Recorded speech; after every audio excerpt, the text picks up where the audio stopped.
there's been a number of times in which the term stakeholder has been mentioned.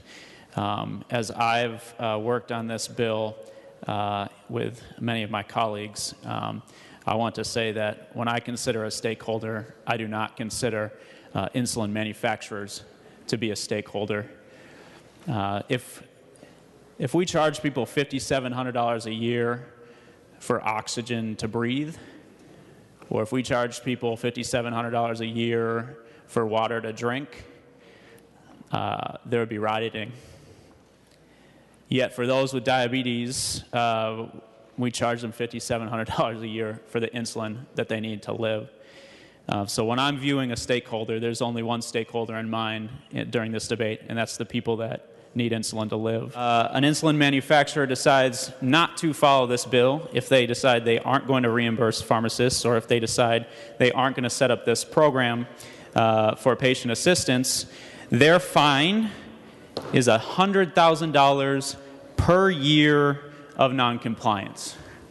For context, in 2016, the top 3 insulin manufacturers, of their top 5 most common insulins, sold $14 billion. $14 billion in sales just for their top 5 insulins.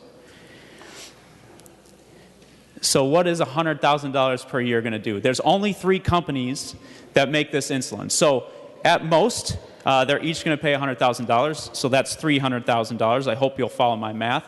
So $300,000 divided by 14 billion is 0.00002143. Again, 0.00002143.